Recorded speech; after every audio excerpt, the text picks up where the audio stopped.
Paz e bem. Meu nome é Maria Antônia Orreda, sou bacharel em teologia e esse é o canal Paixão pela Palavra. Vamos lembrar de deixar um like, comentar, compartilhar e ativar o sininho. Estamos no mês de setembro, mês da Bíblia.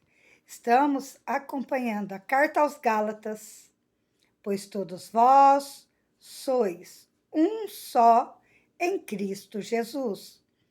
Gálatas, capítulo 3, versículo 28d.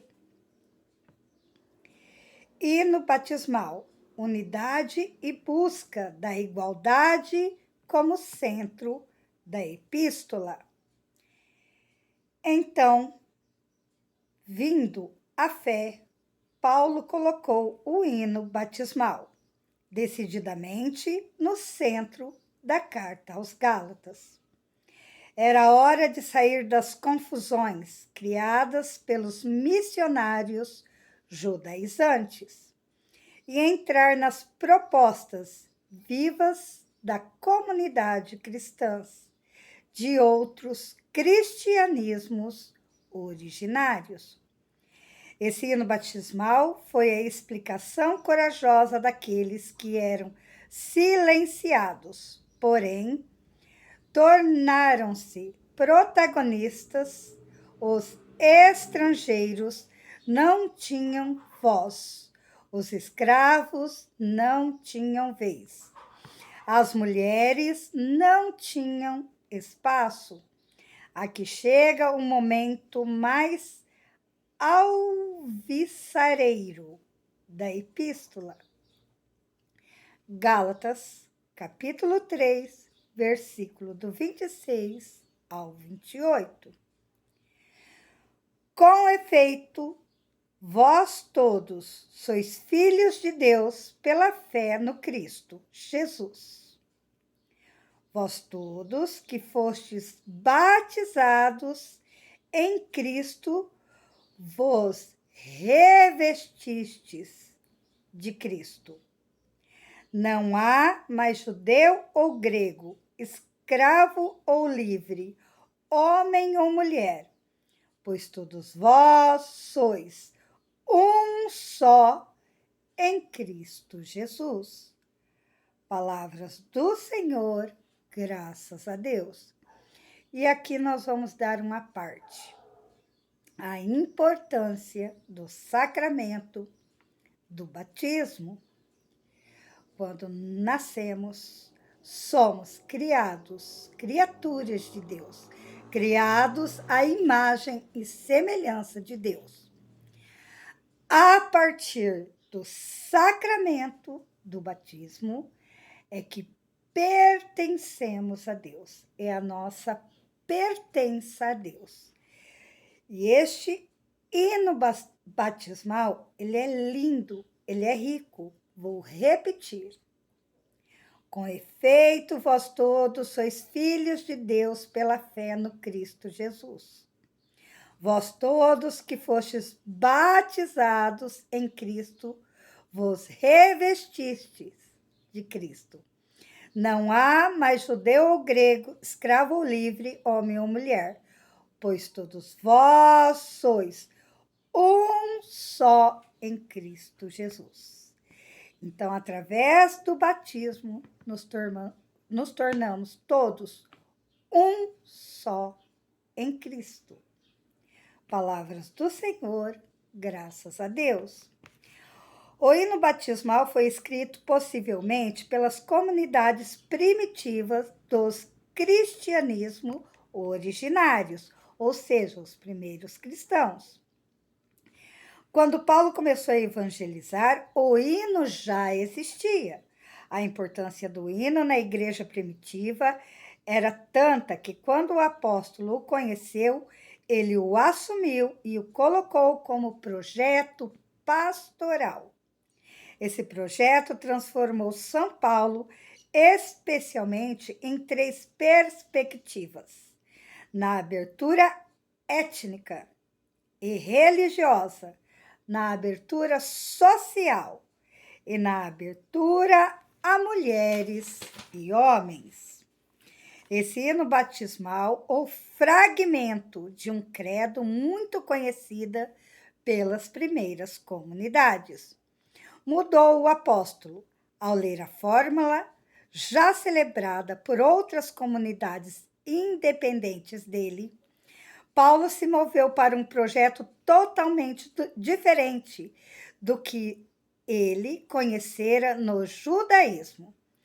Conhecendo esse belo significativo texto e o absorvendo como um programa de vida para ele e suas comunidades, o apóstolo partiu decididamente na busca dos gentios, na libertação dos escravos e na emancipação feminina.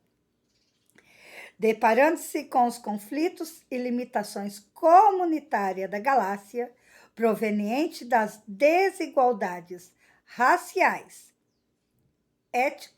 étnico, gentias e religiosas, judeu-grego, sociais, escravo e livre, e de gênero, homem e mulher. Paulo, ao observar o hino batismal, propôs o contrário na utopia da unidade em Cristo às igrejas da Galácia. Poderia viver em igualdade e liberdade. Deviam desaparecer todas as divisões e diferenças. O texto se move em torno do Cristo Jesus. A unidade nele é o foco que irradia sua luz para todo o corpo da carta, como referência, como conteúdo, como síntese, como orientação. Ele se move dialeticamente em torno do texto. Todas as outras perícopes precisam ser lidas sob a ótica de Gálatas, capítulo 3, versículo 26, 28. Era uma confissão batismal que foi citada em 4 momentos da escola paulina. Em Gálatas, capítulo 3, versículo 26 e 28, com efeito, vós todos sois filhos de Deus pela fé em Cristo Jesus. Vós todos que fostes batizados em Cristo, vos revestistes de Cristo. Não há mais judeu ou grego, escravo ou livre, homem ou mulher, pois todos vós sois um só em Cristo Jesus. Em 1 Coríntios, capítulo 12, versículo 13. Todos nós fomos batizados num só Espírito para formarmos um só corpo, judeus ou gregos, escravos ou livres, e todos nós bebemos de um único Espírito, o Espírito Santo de Deus. Romanos, capítulo 10, versículo 12. Não há diferença entre judeu ou grego, todos têm o mesmo Senhor. Em Colossenses, capítulo 13, versículo 11. Aí não se faz mais distinção entre grego e judeu, circunciso e incircunciso, bárbaro ou cita, escravo ou livre. Cristo é tudo e está em todos. Então, nestas 4 cartas, nestes 4 momentos, nós encontramos o hino, a confissão do hino batismal que Paulo tanto proclamou. Há um consenso entre os estudiosos de Paulo de que a carta aos Gálatas, entre essas 4, foi a primeira a ser escrita. Portanto, o hino batismal mais original é o do texto de Gálatas, capítulo 3, versículo do 26 ao 28. Por isso, o comentário partirá dele.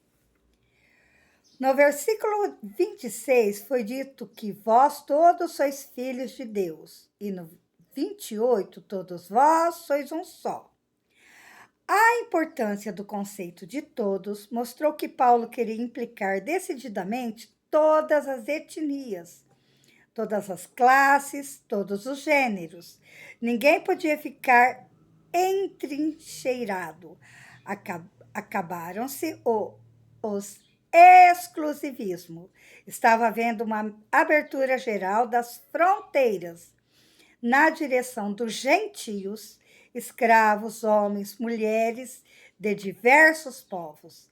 As relações humanas precisavam ser modificadas.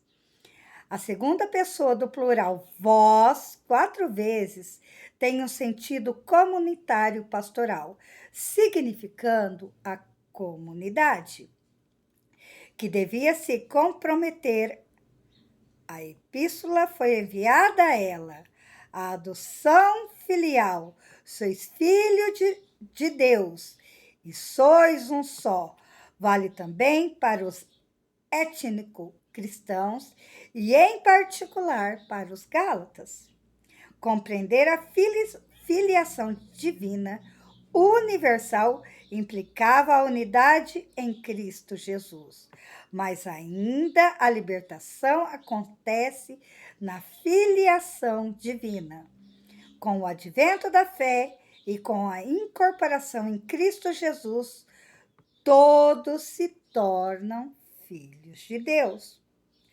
Todos os seres humanos são convidados a se tornarem filhos de Deus, com a condição de que tenham fé em Cristo Jesus, com a filiação divina, ou seja, com uma relação profundamente íntima com Deus. A escravidão tinha que terminar. Todos são pessoas cheias de dignidade. Então, a fé é o meio pelo qual é obtida a filiação divina, porque ela faz aderir ao Cristo Jesus. Foi falado que este texto sintetizava a movimentação toda da epístola. Entendendo a fé como algo vital no hino, os gálatas podiam entender melhor a questão da justificação pela fé. Não eram as obras da lei que justificavam. A justificação vem pela fé em Jesus Cristo. O hino continuou aprofundando o conflito entre a lei e a fé. Só poderia ser superado na perspectiva da unidade em Cristo. Daí advinha a experiência da igualdade nas comunidades gálatas. Após o incidente de Antioquia, Paulo apresentou a tese da justificação pela fé, que foi retomada depois. Tudo isso para mostrar a injustiça feita aos gentios para que aceitassem a lei e seus compromissos, circuncisão e lei do puro e do impuro. Se fosse assim, os gentios cristãos se tornariam cristãos de segunda classe. O apóstolo mostrou que os judeus cristãos, como Pedro, João, os seguidores e seguidoras de Jesus, os pobres e os humildes, ele também foram justificados pela fé. Então, todos nós somos justificados pela fé. A fé em Cristo Jesus retirava todas as diferenças. O versículo 27 disse que vós todos que fostes batizados em Cristo, vos revestistes de Cristo. Aqui se vislumbra a liturgia do batismo. Parece que a questão do batismo não era o problema. A fé, que era a parte viva dos que criam, realizava-se liturgicamente no batismo. Nessa celebração, os neobatizados eram definidos como filhos de Deus, ou seja, recebiam os compromissos da mudança em todos os níveis e responsabilidades comunitárias. Isso é aprofundado com o revestistes de Cristo. Ligando-se ao Cristo, o batizado é transformado pelas raízes para labutar pela unidade comunitária. O hino batismal tornou-se um verdadeiro programa para Paulo e para o seu grupo, e para os novos membros da igreja, inclusive para os gentios convertidos. Onde quer que a proclamação do evangelho fosse levada, o hino batismal deveria ser conhecido como projeto transformador. A proposta para os batizados era de, ao adentrarem no cristianismo originário, deveria mudar o modo de viver, superando os preconceitos, respeitando os diferentes, evitando qualquer tipo de intolerância nas esferas raciais, religiosas, sociais e sexuais. As nossas relações a partir de Cristo Jesus deveria ser sempre no âmbito do encontro da empatia. A abertura de fronteiras em todas as direções. A partir de Jesus Cristo, todas as divisões e diferença, raça, etnia, condição social entre os seres humanos deveriam desaparecer. O grande objetivo de Paulo ao inserir o hino batismal na carta aos Gálatas era para salvaguardar a unidade da e na igreja entre os cristãos originários. E nós? Como nós estamos? A partir de Cristo, nós somos uma unidade em Cristo e nossos irmãos, ou nós temos intolerância racial, religiosa, social e sexual. Nós somos uma unidade em Cristo ou somos intolerantes, somos do mundo. Todos nós que fomos batizados temos essa união em Cristo Jesus e também com nossos irmãos. Paz e bem, e até o próximo vídeo.